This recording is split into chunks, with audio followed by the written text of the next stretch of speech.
विराट युद्ध में जब अर्जुन ने कर्ण, गुरु कृपाचार्य, गुरु द्रोणाचार्य, अश्वत्थामा, पितामह भीष्म इत्यादि योद्धाओं से अलग अलग युद्ध कर लिया, किंतु वे किसी के बस में नहीं आए, तब अंत में वे सब महारथी एक साथ एकत्रित होकर अर्जुन से युद्ध करने के लिए आगे बढ़े।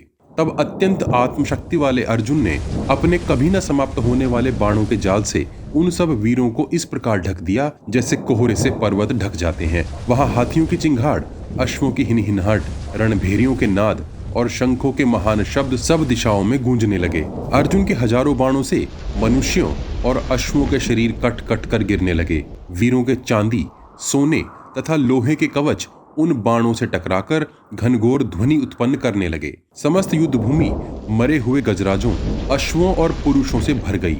उस समय अर्जुन मानो इस संग्राम में नाच रहे थे।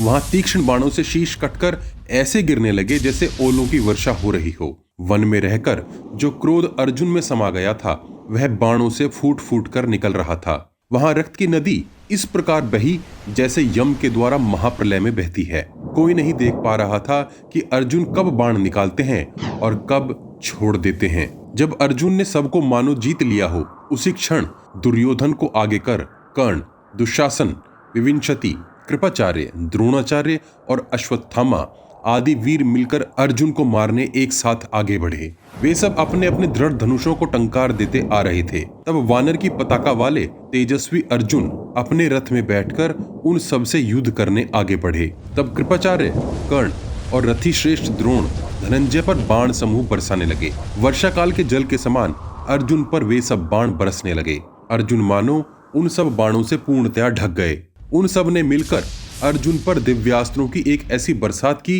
कि अर्जुन के रथ के चारों ओर 2 अंगुल जगह भी खाली न रही। तब अर्जुन ने हंसकर सूर्य के समान प्रकाशित दिव्य इंद्र बाण को अपने गांडीव पर चढ़ाया। उन सब के बाण काटते हुए उस दिव्यास्त्र ने कौरवों को आच्छादित कर दिया। इंद्रधनुष के समान झुका हुआ गांडीव मेघों में बिजली के समान और पत्थर में अग्नि के समान चमकीला हो गया और उसने समस्त दिशाओं को पूर्णतया आच्छादित कर दिया। उस समय वहां बचे हुए सैनिक ऐसा देखकर जड़ समान शिथिल और निरुत्साहित होकर खड़े हो गए। जिन्हें होश रहा वे इधर उधर भागकर अपनी जान बचाने लगे। तभी वहां महाप्रतापी अपराजेय शांतनु पुत्र भीष्म अपने मर्म भेदी तीखे धार वाले बाणों को लेकर अर्जुन की ओर चले। वहां भीष्म ऐसे सुशोभित हुए जैसे सूर्य के उदय होते समय पर्वत सुशोभित होता है। गंगापुत्र भीष्म ने धृतराष्ट्र के पुत्रों को प्रसन्न करने के लिए अपना महान शंख बजाया और अर्जुन को दाहिनी ओर से घेर लिया। जब अर्जुन ने देखा कि गंगापुत्र भीष्म उनसे युद्ध करने आ रहे हैं, तब उनके बाणों को अर्जुन ने ऐसे ग्रहण किया जैसे मेघों की वर्षा को पर्वत ग्रहण करता है। भीष्म ने 8 बाण अर्जुन की ध्वजा में मारे, जो ध्वजा में उपस्थित भूतों को दुख देने लगे। तब अर्जुन ने अपने एक विशाल बाण से भीष्म जी के रथ पर लगे छत्र को काट डाला और वह छत्र भूमि पर जा गिरा। अर्जुन ने भीष्म जी के रथ के घोड़ों तथा उनके समीप खड़े पार्श्व रक्षकों को बाणों से विद्ध कर दिया। अर्जुन और पितामह भीष्म के बीच भयंकर और रोंगटे खड़े कर देने वाला युद्ध होने लगा। उन दोनों के बाण आकाश में ऐसे टकराते जैसे वर्षा काल में जुगनू चमकते हैं। अर्जुन ने अति शीघ्रता से बाण छोड़कर भीष्म को इस प्रकार ढक दिया जैसे मेघ अपने जल से पर्वत को ढक लेते हैं। जिस प्रकार अचानक ही समुद्र में ज्वार उठता है, उस प्रकार भीष्म ने अपने बाणों से अर्जुन के बाणों को नष्ट कर उन्हें वहीं रोक दिया। भीष्म के द्वारा तोड़े गए अर्जुन के बाण समूह अर्जुन पर ही वापस आकर गिरने लगे। पुनः अर्जुन के रथ से टिड्डियों के समान आते सोने के पंखों से बने बाणों की वर्षा को भीष्म जी ने अपने तीक्ष्ण बाणों से नष्ट कर डाला। तब वहां उपस्थित कौरव सैनिक भीष्म जी की यह कहकर प्रशंसा करने लगे कि भीष्म जी ने क्या दुष्कर कर्म करके दिखलाया है। अर्जुन बलवान है, तरुण है, फुर्तीला है और समस्त बाण विद्या को जानने वाला है। युद्ध में अर्जुन के वेग को शांतनु पुत्र भीष्म, देवकी पुत्र कृष्ण और भारद्वाज पुत्र आचार्य श्रेष्ठ द्रोण को छोड़कर भला और कौन सहन कर सकता है।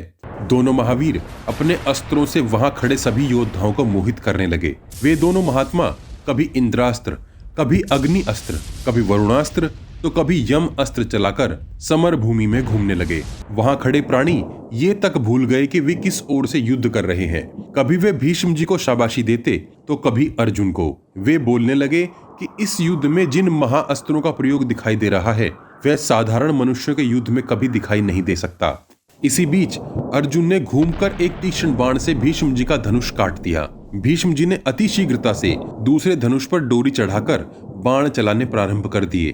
दोनों पुनः एक दूसरे पर विचित्र विचित्र बाण छोड़ने लगे और वे अचानक ही आकाश को बाणों से भर देते। उस युद्ध में कभी अर्जुन भीष्म से अधिक हो जाते तो कभी भीष्म जी अर्जुन से। इसी बीच अर्जुन ने गंगापुत्र के रथ की रक्षा कर रहे वीरों को मार डाला और वे रथ के चारों ओर गिर गए। अर्जुन के पंख वाले बाण आकाश में सिंह की पंक्तियों के समान दिखते थे। आकाश में खड़े इंद्र अर्जुन के इन दिव्य अस्त्रों को देख अत्यंत प्रसन्न हो रहे थे। तभी उनके साथ खड़े प्रतापी चित्रसेन प्रसन्न होकर इंद्र से बोले, दिव्य अस्त्र प्रकट करते हुए अर्जुन के इस विचित्र काम को देखो देवराज, मानो ये सब एक दूसरे से जुड़ते हुए उड़े जा रहे हैं। जैसे अर्जुन बाण चलाता है वैसे कोई मनुष्य नहीं चला सकता। इस बाण विद्या को भी कोई मनुष्य नहीं जानता। पूर्व काल के महाअस्त्रों का यह विचित्र समागम है। इस समय कोई वीर अर्जुन की ओर आंख उठाकर भी नहीं देख सकता। भीष्म और अर्जुन दोनों ही विख्यात कर्म करने वाले हैं। दोनों युद्ध में कुशल हैं और दोनों के कर्म एक समान हैं। दोनों ही युद्ध में अजेय हैं। चित्रसेन से ऐसे वचन सुनकर देवराज इंद्र अत्यंत प्रसन्न हो अर्जुन और भीष्म पर दिव्य पुष्प बरसाने लगे। उसी समय शांतनु पुत्र ने अर्जुन की बाईं ओर एक बाण मारा। अर्जुन ने भी हंसकर एक तीक्ष्ण बाण छोड़ा और भीष्म जी का धनुष काट दिया और अति शीघ्रता से पराक्रम प्रकट करते हुए भीष्म जी की छाती में 10 बाण मारे। तब दुर्जय महातेजस्वी भीष्म पीड़ित हो रथ का दंड पकड़कर इस प्रकार बैठ गए मानो वे लंबे समय से बीमार हों। भीष्म को इस प्रकार मूर्छित सा बैठे देख उनके सारथी ने अपने धर्म का पालन कर रथ को युद्ध के बीच से हटा दिया। जब भीष्म जी इस प्रकार युद्ध से बाहर निकल गए तब दुर्योधन गरजते हुए अर्जुन से युद्ध करने आ पहुंचे। दुर्योधन ने अत्यंत वीरता प्रकट करते हुए एक बाण कान तक खींचकर अर्जुन के मस्तक की ओर मारा, जो उन्हें जा लगा और रक्त की धार इस प्रकार बह निकली जैसे मस्तक से एक चोटी निकलती है। उस बाण के लगने से पीड़ित हुए अर्जुन का क्रोध अत्यंत बढ़ गया और उन्होंने अग्नि और विष के समान भयंकर बाणों से दुर्योधन को बींध डाला। दुर्योधन इस प्रहार से पीड़ित हो अर्जुन से भिड़ गया। उसी समय एक मदमस्त हाथी पर चढ़कर विकर्ण पुनः कुंती पुत्र से युद्ध करने आ पहुंचा। 4 रथ उस हाथी के पैरों की रक्षा में चल रहे थे। तेजी से आते उस हाथी को देख अर्जुन ने उस मतवाले हाथी के कुंभ में एक विशाल तीक्ष्ण धार वाला बाण मारा और गिद्ध के पंखों से बना एक बाण उस हाथी के मस्तक में पंख सहित घुस गया।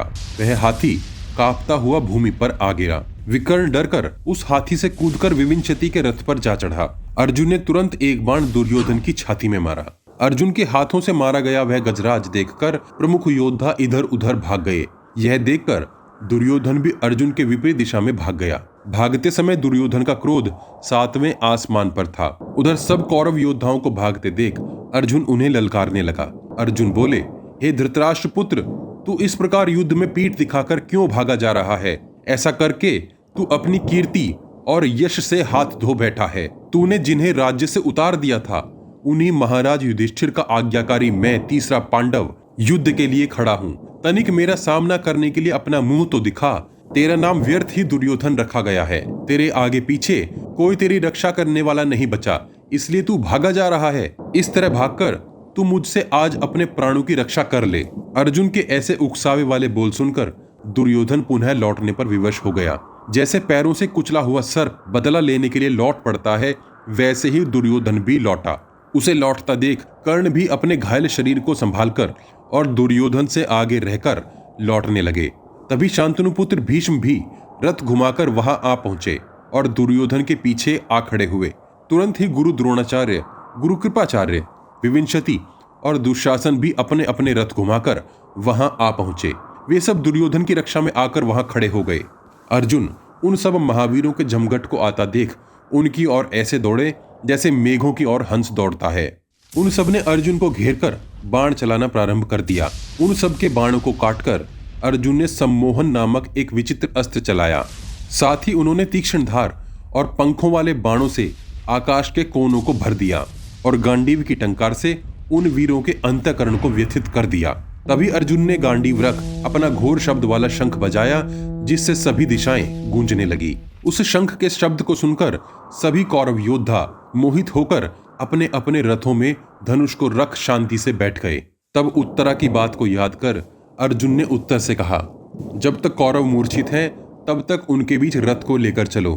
द्रोणाचार्य और कृपाचार्य के श्वेत, कर्ण के सुंदर पीले तथा अश्वत्थामा और दुर्योधन के नीले वस्त्र उतारकर शीघ्र ले आओ।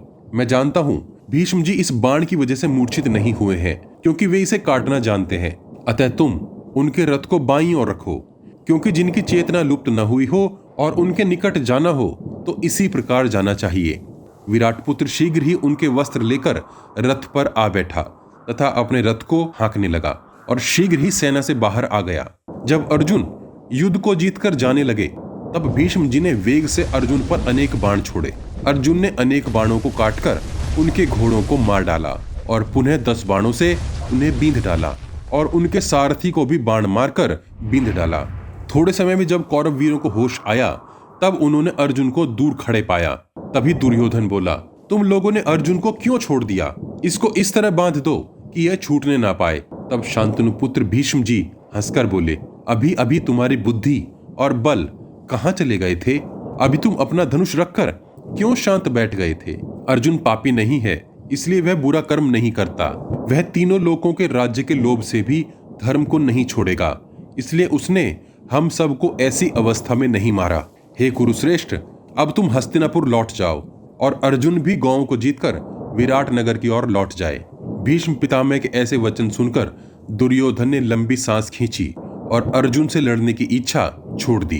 कौरवों को जाते देख अर्जुन ने कुरु वीरों को प्रसन्न मन से देखा और कुछ न बोलते हुए शांतनु पुत्र भीष्म और द्रोणाचार्य को सर झुकाकर प्रणाम किया तथा द्रोणपुत्र अश्वत्थामा, कृपाचार्य इत्यादि माननीयों को विचित्र बाणों से प्रणाम किया। अर्जुन ने एक बाण से दुर्योधन का रत्न जड़ित मुकुट नीचे गिरा दिया तथा अपने धनुष पर एक टंकार दी और अपना देवदत्त शंख बजाया। अर्जुन ने उत्तर से कहा, हे उत्तर, तुम अब रथ को लौटाओ।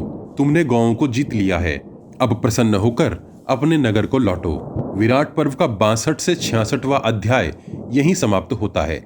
अब हम विराट पर्व को यहीं समाप्त करते हैं। उम्मीद है आपको हमारा प्रयास पसंद आया होगा। आप हमें कमेंट बॉक्स में कमेंट करके बता सकते हैं। आपके भेजे हुए विषयों में से हम अब आगे की वीडियोस बनाना प्रारंभ करेंगे। उम्मीद है आपने चैनल को सब्सक्राइब कर लिया होगा और बेल आइकन भी दबा दिया होगा। अपने प्रियजनों तक यह ज्ञान पहुंचाने के लिए वॉच गॉड चैनल को सब्सक्राइब और शेयर करना मत भूलिए। सब्सक्राइब बटन के बगल में बनी छोटी सी घंटी भी बजा दीजिए। जय श्री कृष्ण। हर हर महादेव।